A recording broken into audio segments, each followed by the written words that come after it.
Today I am delighted and have the honor to welcome His Excellency Nikol Pashinyan, the Prime Minister of the Republic of Armenia, to what will be a very interesting conversation. The Prime Minister has led his country since 2018, following the Velvet Revolution, a moment of great democratic change in Armenia.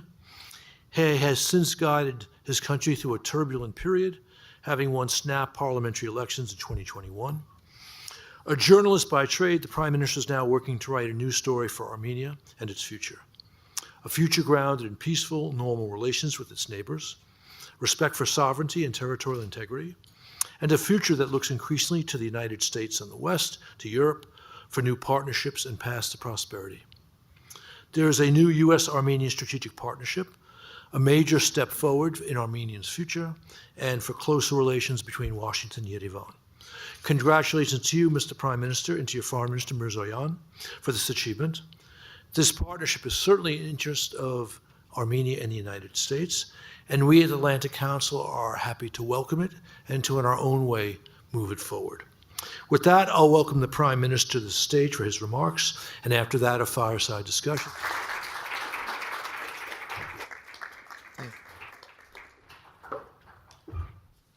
Dear Mr. Kemp, Ambassador Herbst, dear representatives of think tank community in Washington, D.C., it is a pleasure for me to have this opportunity to discuss with you the foreign policies of the Republic of Armenia. The government of Armenia adopted the foreign policy that we call balanced and balancing foreign policy, and the main purpose of that policy is to level up and develop the independence of the Republic of Armenia and sovereignty. When we were thinking what is the formula of developing and elevating the level of independence, we came to a conclusion that it means to replace dependence from the few into the dependence from many. And now we are acting in the framework of that formula. Of course, first of all, we are concentrating on our regional affairs first of all, because how we will be independent, secure, how reliable will be the system of our security, it mainly depends what kind of relations will we have in our region. Now you know that out of 4 borders of our country are totally closed. It is about our border with Turkey and with Azerbaijan. And we have 2 more borders with Georgia and with Iran. And of course, those 2 borders are very important for us. And we are cooperating, we have deep relations with our neighbors, Georgia and Iran. But we want to open a new era in our relations with Turkey and Azerbaijan. Now and during last years, we made huge progress in the peace process with Azerbaijan.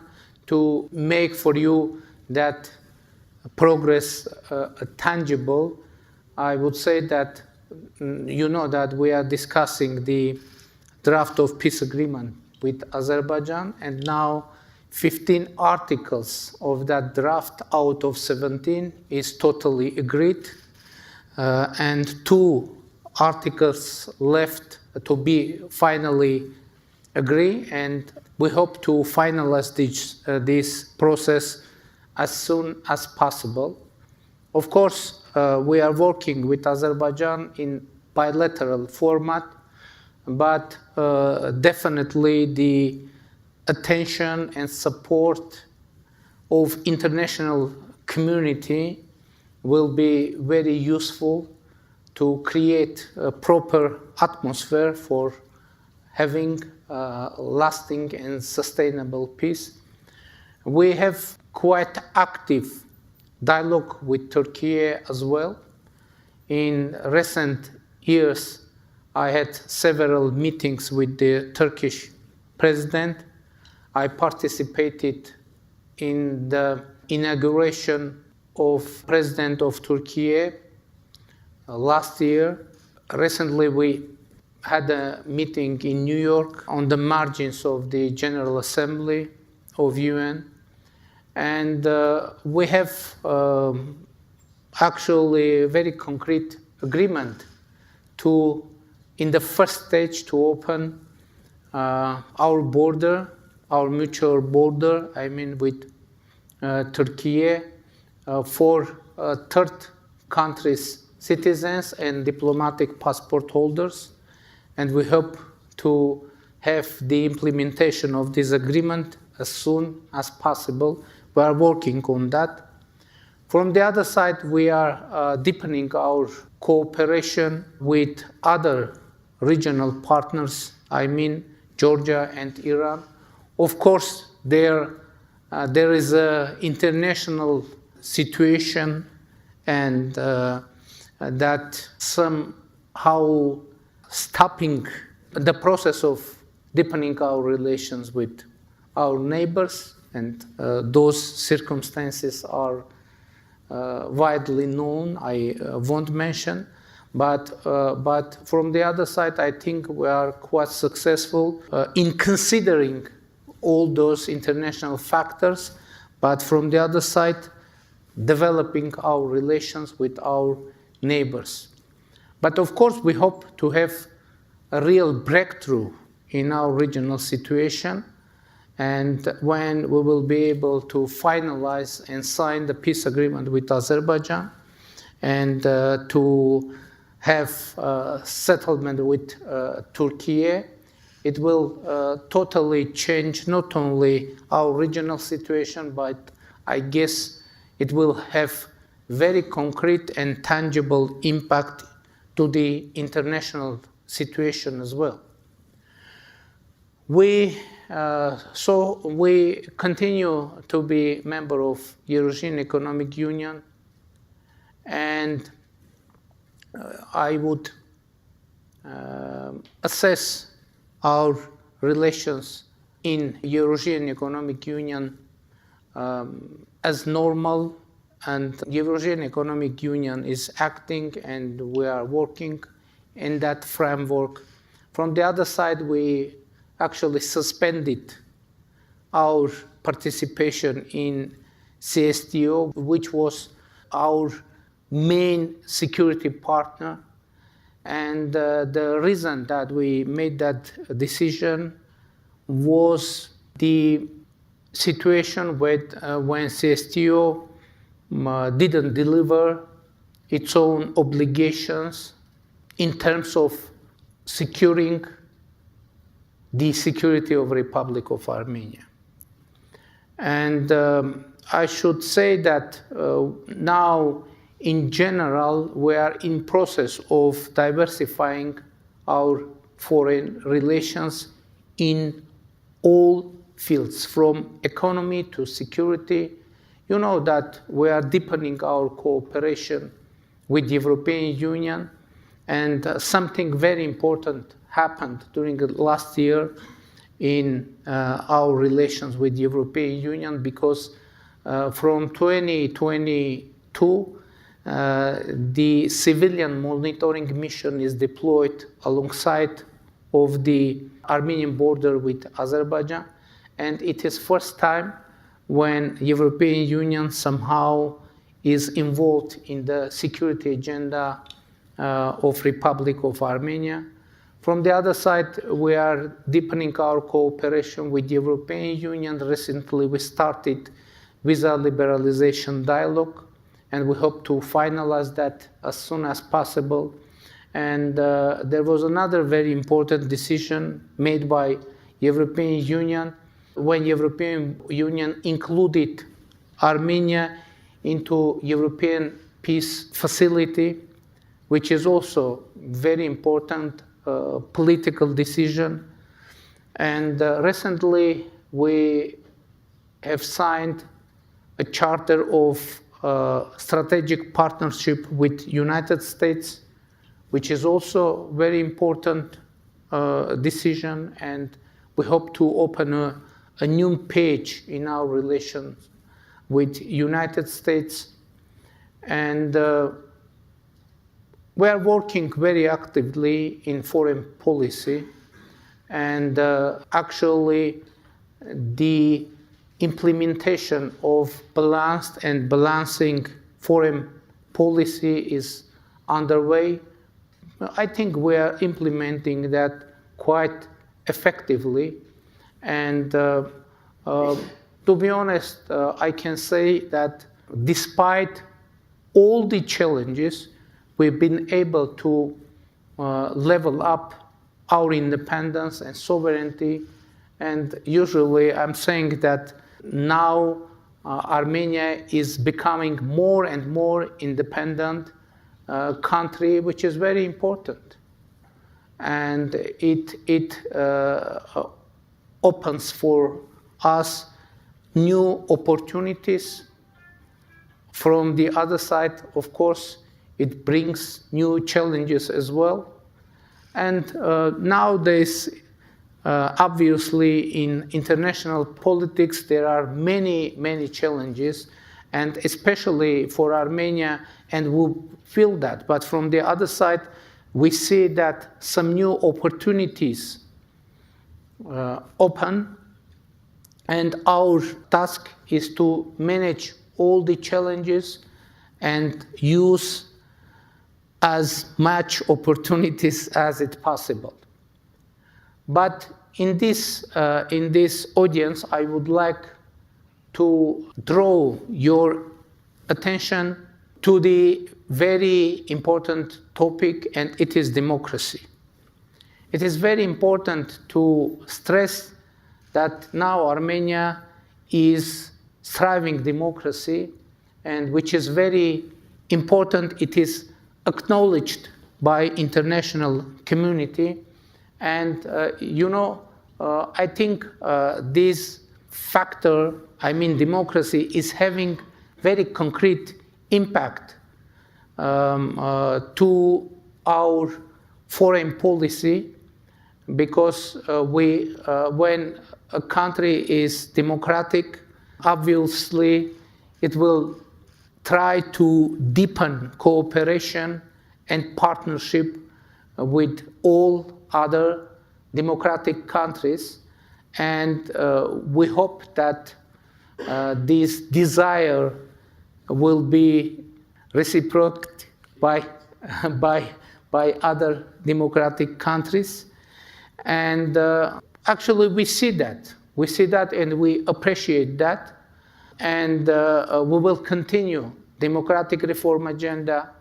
Of course, as everywhere, democracy brings more challenges but opens more opportunities, and in that case, internally as well, we are trying to manage all the challenges and use all the opportunities for developing our country, having under focus the security agenda, of course, first of all, but as a very important continuation for security, we see prosperity and happiness, freedom and protection of human rights, independent judiciary, and in general, success for our citizens. We want to make them to feel that democracy really a factor that is able to provide security, prosperity, and to provide more and more opportunity for all citizens, for all people living in Armenia, and we hope that Armenia, during this reformation process, will be more and more attractive country for investment, for living, for coming, for visiting, and that is our policy that we are trying to promote. And of course, we feel that, as I said, the visibility of Armenia as democratic country is increasing, which is quite encouraging. But from the other side, of course, we hope to have more visibility, to have more support from our international partners to make Armenian story of success in democracy, but story of challenges and story of security threats more visible for international community, which I guess will and can be a factor of stability and peace for our republic and for our region. I tried to present overall picture about our country and our region, and now I'm ready to answer to all your questions. Thank you very much.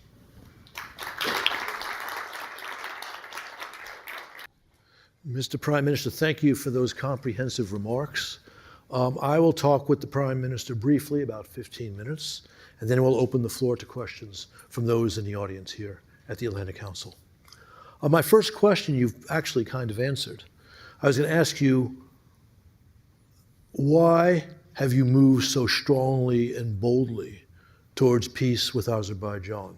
I want to ask you another question along with it. I think you've laid out compelling reasons for your course on peace, but has this been easy for you to persuade the people of Armenia to move in this direction? You know, obviously, it isn't possible to have real and striving independence, prosperity, and security without peace. It isn't possible just. Because obviously in Armenia, people are discussing political forces, how it is possible, and what is the most reliable tool for security of our country and our people. And it is really very urgent and very important question to answer. And our answer is that only reliable tool for security is peace. Only reliable tool for prosperity is peace. Even for democracy, peace is crucial because we can't have democracy in the environment of war. So I think I can say, due to historic factors, and people in Armenia aren't so optimistic with peace agenda. But from the other side, if you would ask me whether I'm optimistic or pessimistic on that, I would say that, I don't think that we should be optimistic or realistic. We need to be active, we need to be creative, and continuously work on that agenda. Because nobody will guarantee that the process will be successful. Only guarantee for that, it is persistent work, and to be creative, to be active, not to give up, and continuously work on creating what you need. And obviously, which is very important, the potential beneficiaries of peace, not only people living in Armenia, all the region and even international community will benefit from that peace. So we perceive this process as our investment into the global peace, because how global peace and stability can be created if as much shareholders of international affairs will invest on that, will work on that. And we perceive this process like that. It is kind of a duty, our duty, not only in front of our citizens, in front of our region, but it is our duty in front of international community for international stability and peace. So that's why we are working on that, and our hope that this process international community will perceive as such. And from the other side, we hope to have support of our international partners and encouragement to continue this path.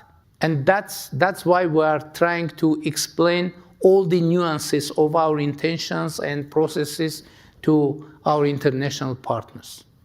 Thank you. You mentioned that in the negotiations with Azerbaijan, 15 of the 17 articles of a peace treaty have been agreed, 2 have not.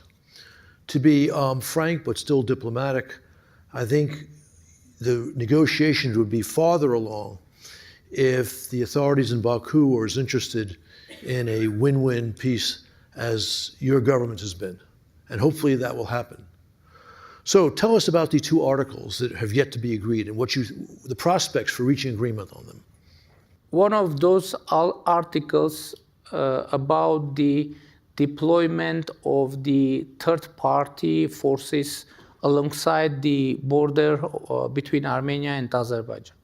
Azerbaijan proposes to have a provision or ban of deployment of third-party forces alongside the border, meaning transparently the European civilian monitoring mission. We take note of that desire of Azerbaijan, and we made our proposal to have that provision for the delimited sectors of our border. So if we delimited a sector of border, that would mean that on that sectors must not be presence of any third-party forces. So we presented our proposal in a written way, and we are waiting for reaction from Azerbaijan. Another article about the complaints against each other in legal institutions. And the idea is to call back all those complaints. In general, we are okay with that idea as well. But what is our proposal? Not only to call back all those complaints, but not to raise all those issues in bilateral relations as well. Otherwise, the strange situation could be created when, for example, some topic is called back from international institutions, but one of the sides is trying to put that topic on the table during bilateral relations, and one of the sides could use one of that topics for escalation. And in that case, it won't be possible to transfer that topic into international institutions, and we are okay with that as well. So our proposal is to end further discussions on the conflicting topics and to open a new era in bilateral relations, starting from new and empty and clear page.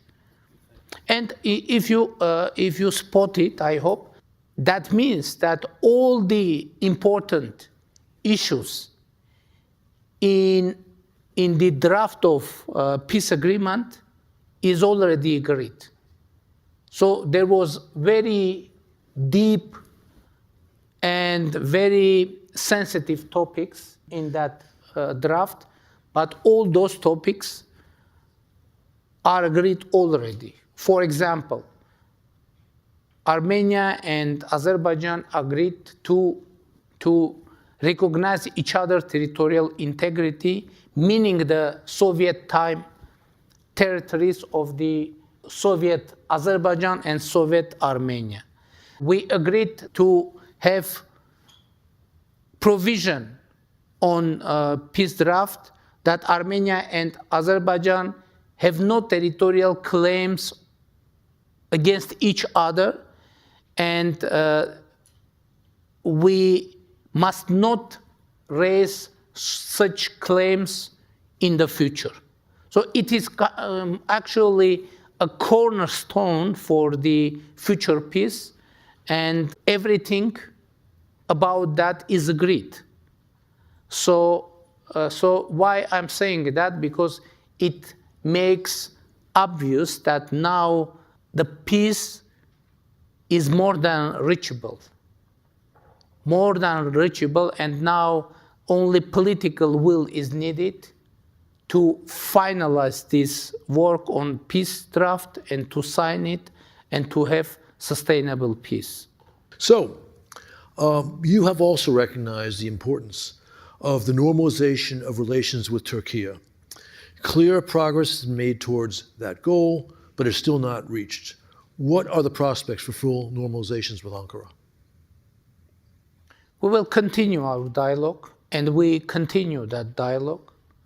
And I guess Armenia and Turkey never been involved in such active dialogue than now. Actually, we have no any communication obstacles with Turkey, and we are in constant dialogue.